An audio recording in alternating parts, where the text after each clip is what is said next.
Liquids and Solution, Session 20. The contents are numerical problems on viscosity and surface tension by drop number method equation. Review of Raoult's law of dilute solution. These two are the main content I am going to discuss in this session. Learning objectives. Now we have to know how to solve the problems of viscosity and statement of the Raoult's law of dilute solutions. Session outcome will be problems on viscosity, Raoult's law of dilute solution. Next, prerequisites, number drop method, dilute solutions, Raoult's law. Numerical problems on the viscosity of surface tension and also surface tension. First, let us see the problem number 1.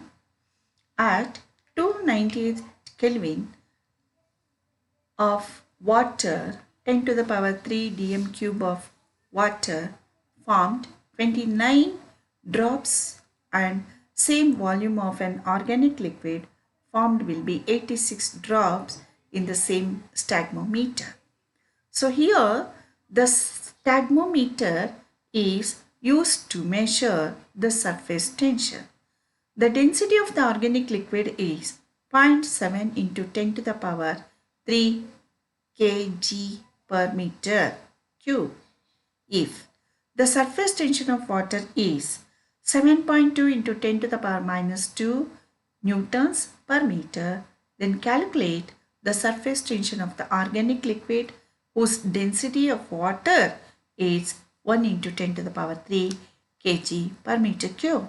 Now, for this, the solution is given below here. That is gamma 1.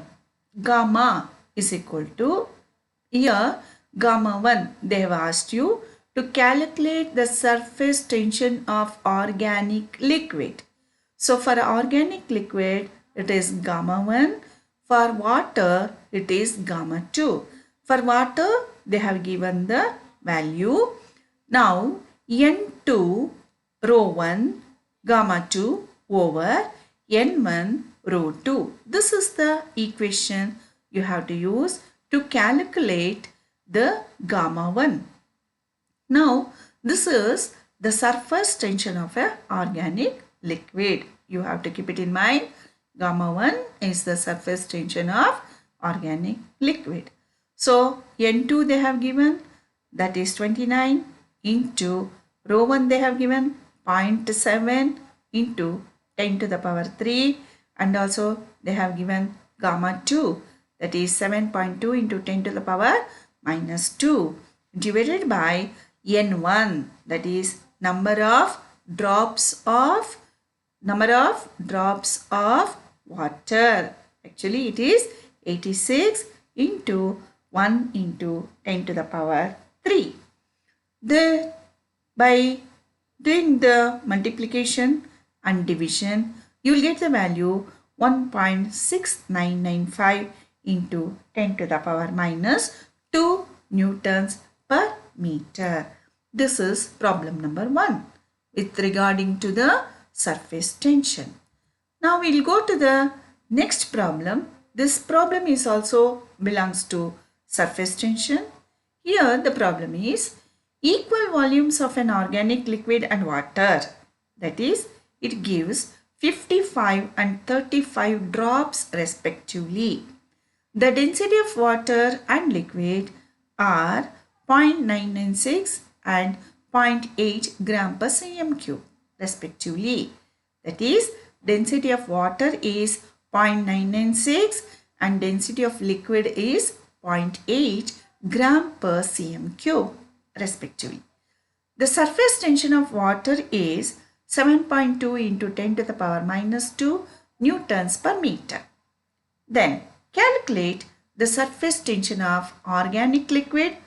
How many times a water drop is heavier than a drop of a organic liquid? This is what you have to check it.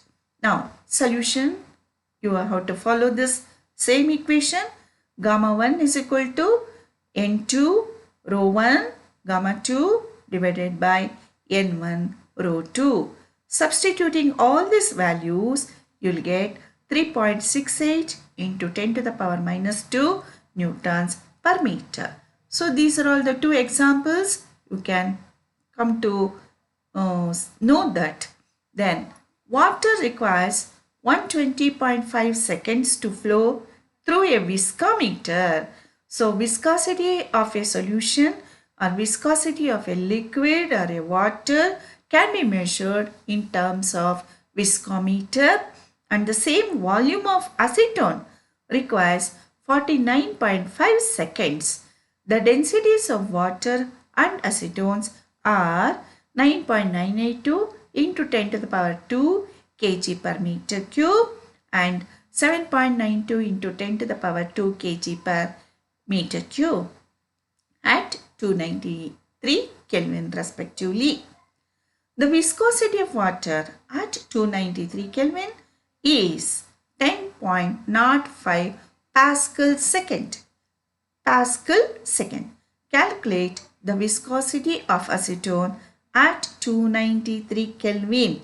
Here the solution is eta 1 is equal to d1 T1 over d2 T2 into eta 2, where D1, D2 are the densities of water and acetone, and T1, T2 are the time of flow of water and acetone, and eta 2 is the viscosity of acetone.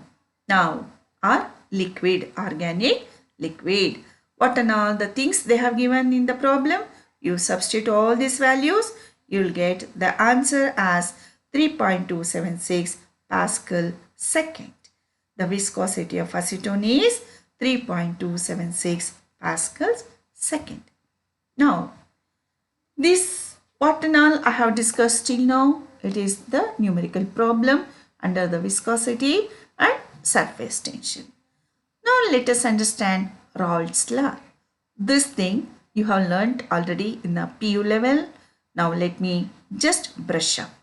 Raoult's law is defined as, at a given temperature, the vapor pressure of any volatile component of a solution is equal to the vapor pressure of the pure component X, the mole fraction of that component in solution.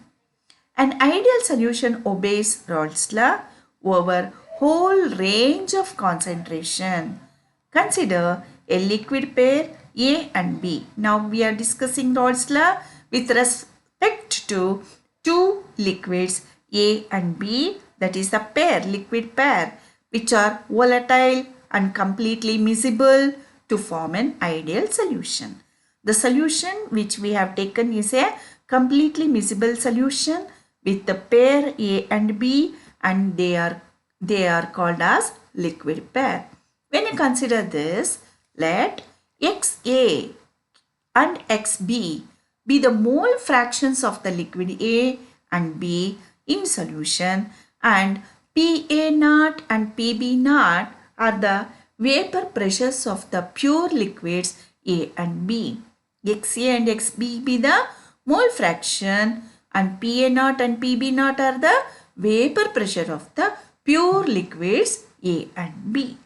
Then the partial pressure of A will be PA is equal to PA0 into XA, whereas the partial pressure of the B liquid will be PB is equal to PB0 into XB, where PA0 is the vapor pressure of the pure liquid A, XA is the mole fraction of the liquid A, where PB0 is the vapor pressure of the pure liquid B, and XB is the mole fraction of the liquid B. Then total pressure or total vapor pressure P is equal to PA plus PB. Now you know the values of PA and you know the values of PB. Substitute these two.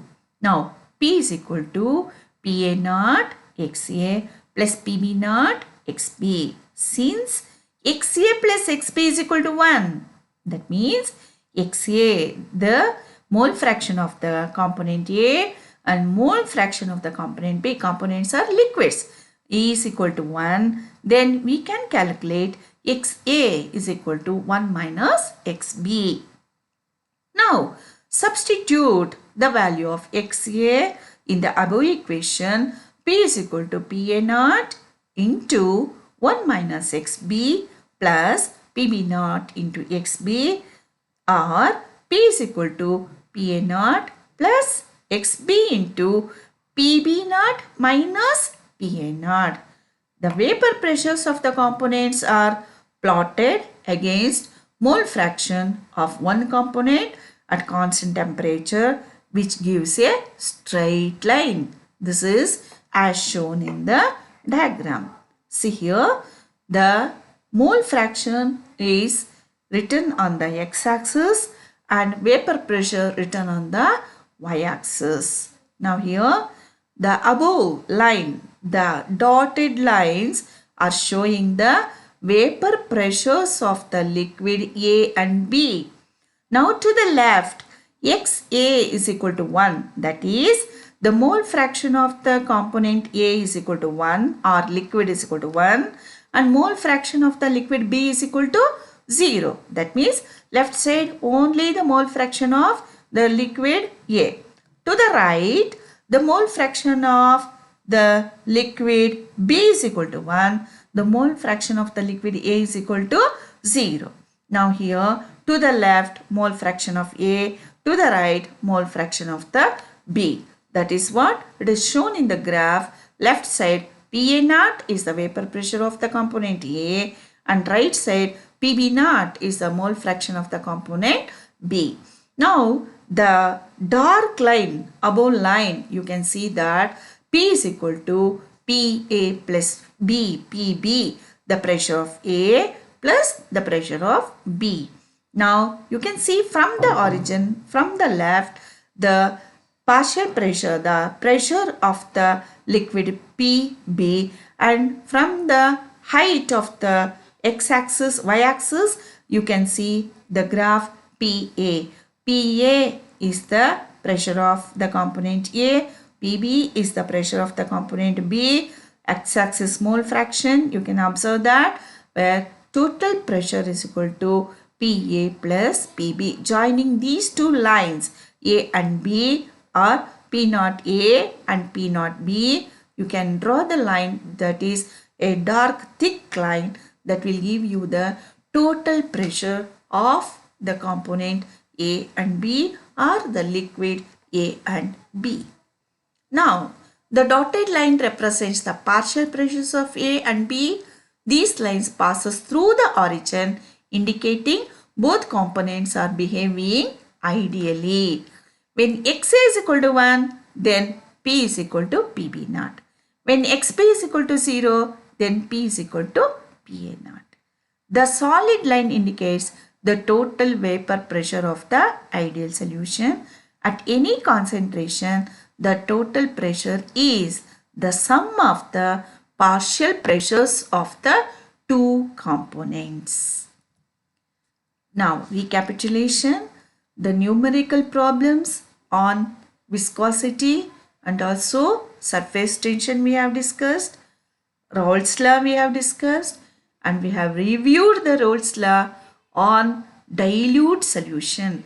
Dilute solution means the solutions which are miscible in all proportions.